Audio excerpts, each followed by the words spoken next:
So, after I got back from Brazil, signed up for community college, started taking courses there. I wanted to be a mechanical engineer. And they wanted me to take a bunch of courses that I had already taken. It was quite tedious. Did not enjoy retaking chemistry and calculus, but I stuck with it for a time. Moved in with my brother, my half-brother, on my father's side.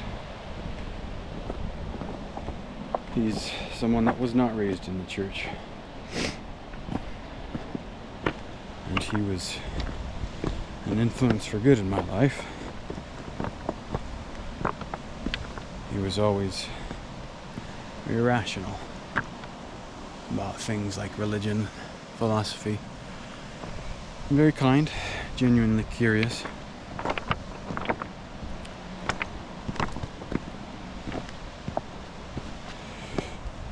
And eventually dropped out of college.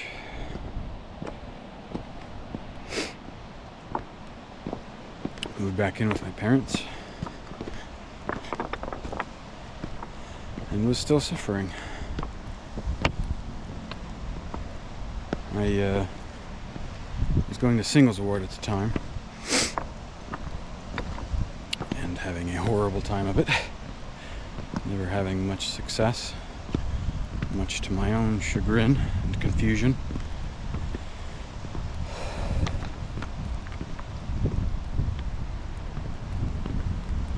And one thing that I started to notice in myself was that I was getting into romantic relationships. But really my desire was to have physical closeness. I wanted to hug someone, cuddle them, be near them.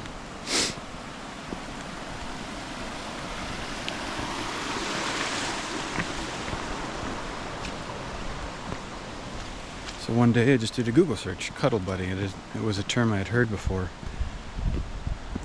but it was something I had no idea how to find one.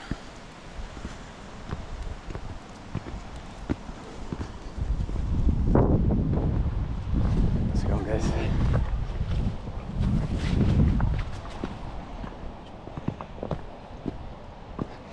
I was always very curious though. And there was a site that popped up for a professional cuddler in Portland, and she was having an event, a cuddle party.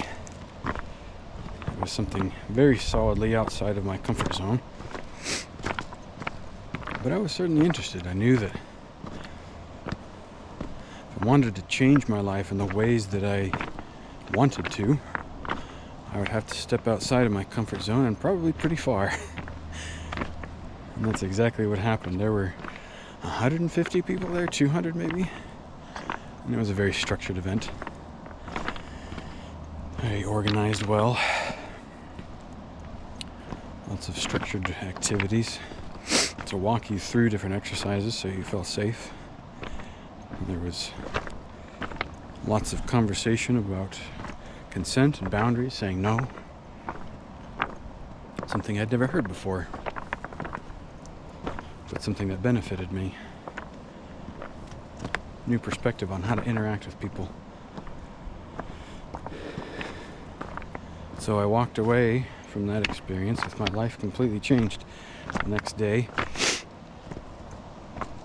I was walking around just with this profound sense of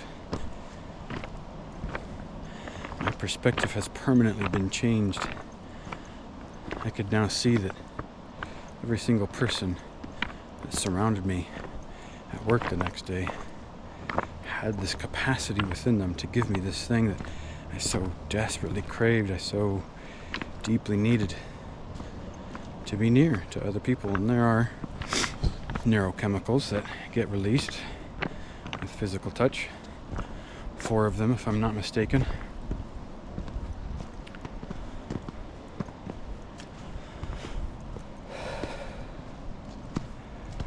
So from there, I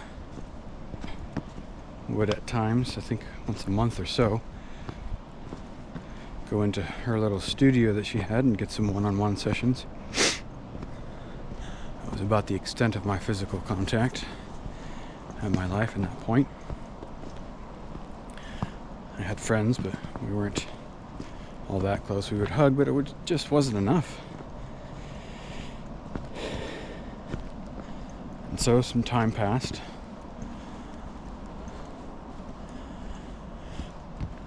And my brother, youngest of my 4 brothers, 4 of my father's sons from his previous marriage,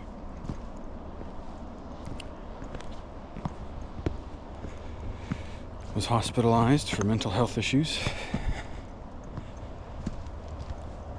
And we all started going to family therapy. And it was there that I learned about Codependence Anonymous. Another organization, another thing, another perspective that ended up changing my life for the better.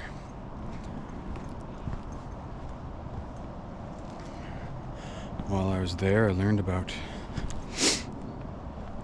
boundaries,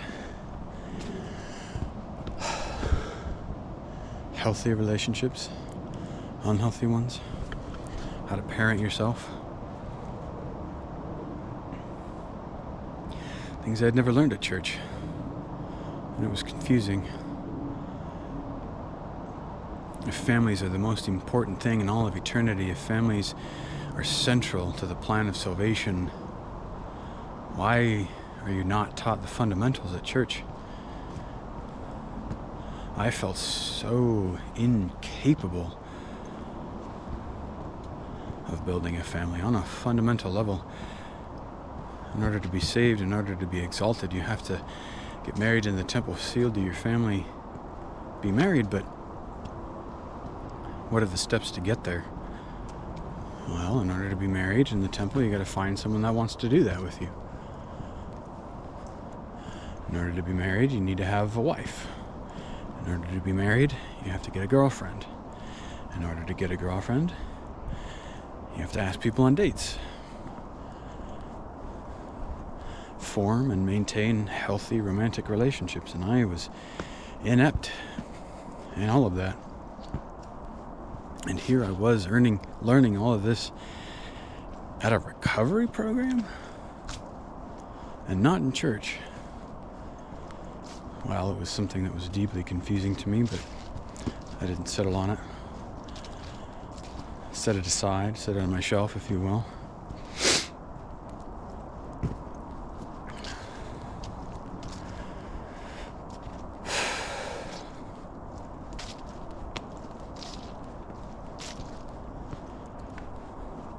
I went for about a year, 2014 to 2015. In that time, I had a motorcycle that I rode.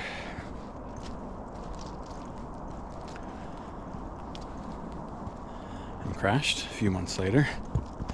But in that time, I had realized, I enjoy working on my bike. Maybe that's something I can get paid for. So I thought it was a good idea to go to trade school. And in August of 2015, that's exactly what I did. Up and moved to Phoenix, Arizona to become a motorcycle mechanic. And when I did that, it was the very first time ever in my life I really had the emotional distance from my family to feel like I was out on my own in any real capacity. I had the ability to make decisions on my own. Where do I live? Where do I work? What do I do? How do I spend my time? And of course, being a single guy, wanted to get married, get a girlfriend, date around, have companionship at the very least. And where did I find that? Well, the singles ward.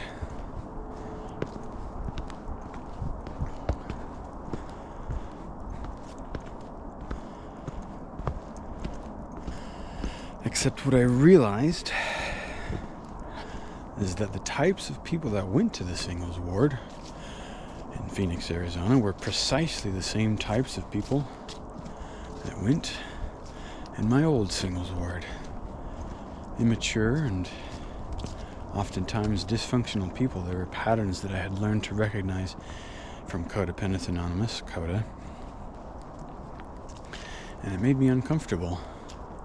It made me realize that in order to grow and be healthy, I needed to step away from this community, not because of any religious or personal influences in my life or theirs, just simply these were deeply wounded people, dysfunctional. And in order to grow and become the kind of person you want to be, you need to spend time around people that are like the person you want to become. I understood that back then. So I stopped going. I decided, well, I'll fix this and come back. I still believed. I still wanted an eternal marriage. I still wanted that kind of companionship.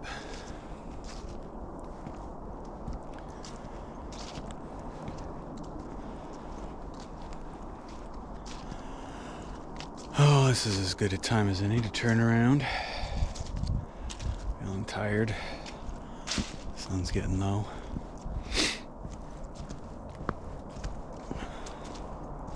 So, I'll fix this and come back. Sure.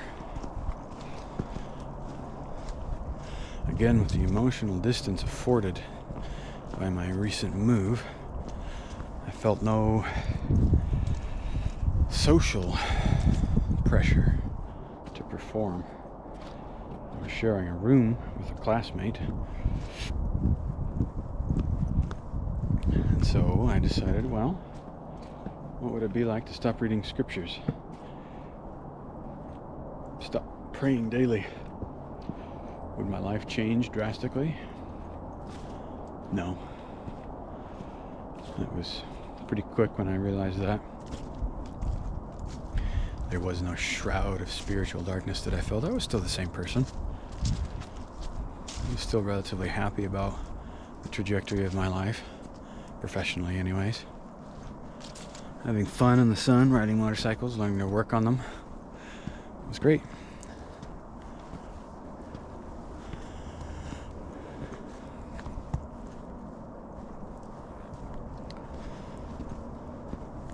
And then I learned about complex trauma. Another book, another perspective, another framework.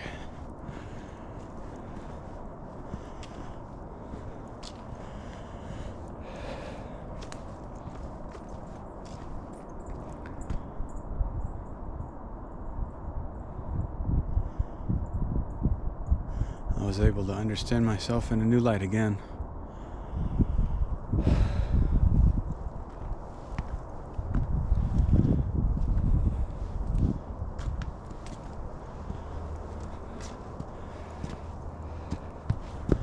And it was devastating.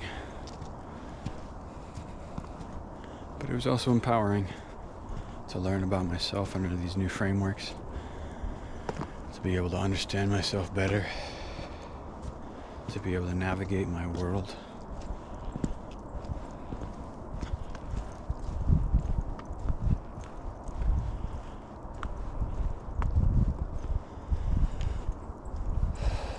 And at the time, I went to a cuddle party,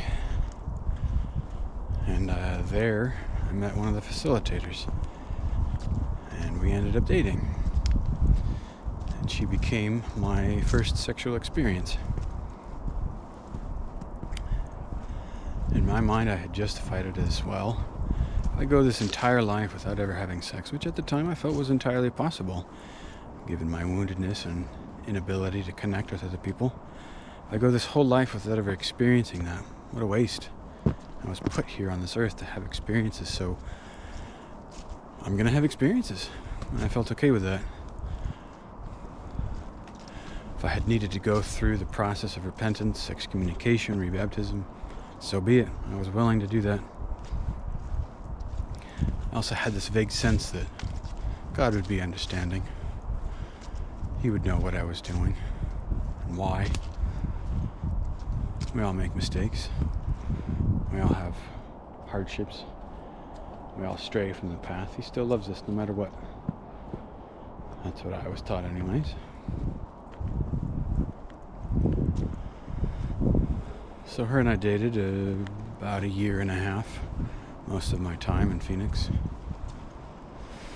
And I had quite a few experiences during that time. It was quite an enjoyable relationship on a sexual level. Here I was, this goody two-shoes Mormon boy, being tossed into the deep end by someone much more experienced than I. Something I'm glad I was able to experience even now. I ended up taking a training role at BMW North America in New Jersey, further certification in BMW motorcycles. Quite the career opportunity. I was there for about 9 weeks, and by then I was still okay not going to church. It was in the back of my mind, certainly. Something I thought about every now and then. Never felt drawn to it. Never felt compelled to go to church. I had stopped wearing my garments at that point. Actually, the first time that I had had sex, she said, "You have to take those off." She did not like them. So she got me some new underwear. I put them on and never went back.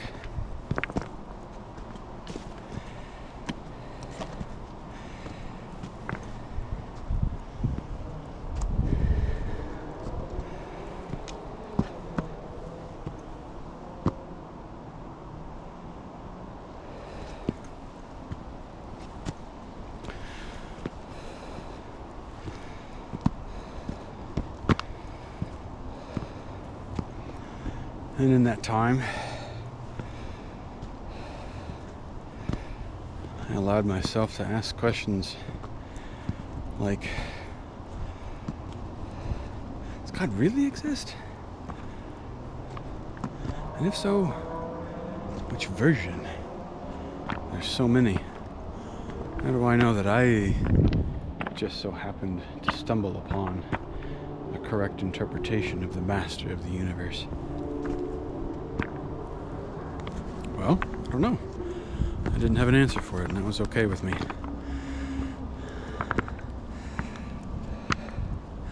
I wondered why I was so okay seeing other people's beliefs as weird, and if I would see my own as weird, had I grown up in any other religion. And the answer was yes. Because that would have been my experience. Certain Christian denominations have quirks and oddities to them all. And I realized, well, the reason I see other religions as weird is because I grew up in this one and not the other one. And if I grew up in the other one, I would see this one as weird. No real conclusion, but just an interesting thought, a realization, stepping outside my own perspective. I was able to see I am a product of my circumstance, and that I'm able to change. I think what I took from that is to be kinder, more understanding. There are people that have radically different beliefs than me, and that's okay. It doesn't mean they should be ridiculed, doesn't mean that I should compromise on my empathy and compassion.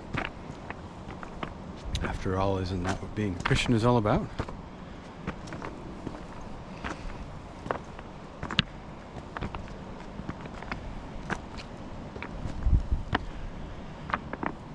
And 2018 came along. I moved to Seattle.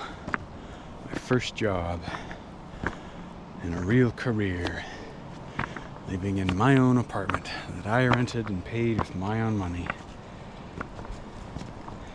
Felt good. Felt like an adult. More so anyway than I had before for a long time.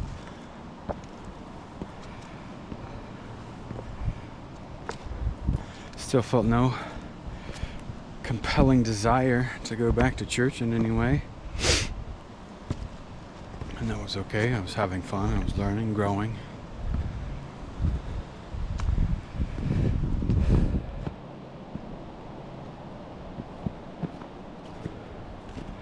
Winter came around. Sales slowed down. Work slowed down. I went from wrenching on motorcycles to taking inventory. I enjoyed it. It was busy work, but low pressure. No rush, no hurry.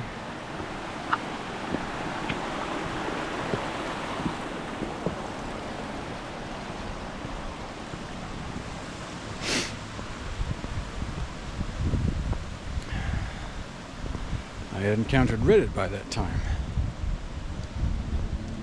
and had seen the ex-Mormon subreddit, which puzzled me. Why would people need a community around a lack of something? Why would you feel the need to gather with people that don't go to church? I understood very well the need to gather with people that do go to church. Of course, it's the shared common experience, but not going to church. Why would you feel the need for support and community around not doing something? It baffled me,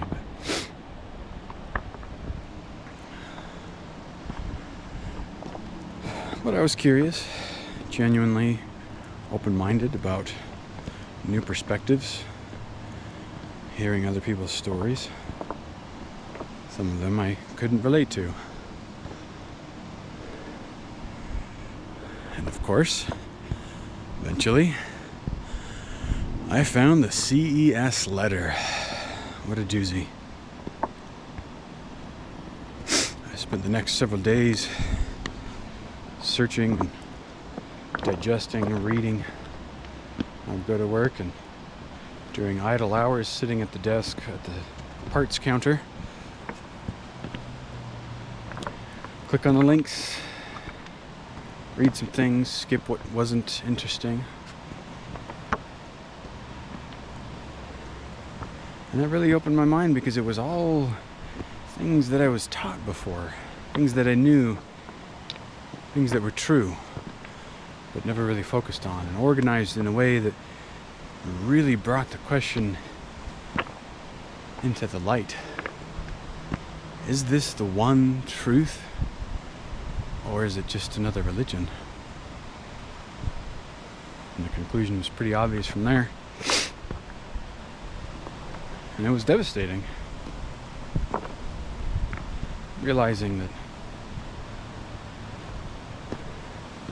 the story that had been told of the master of the universe knows you personally, knows your name, cares about you, loves you personally, individually, wasn't true. It was just a story, like all of the other stories that are out there. Buddhism, Sikhism, Catholicism, the flying spaghetti monster. They're all just stories that we've told each other over time and generations. And there was a quite intense existential crisis that I went through.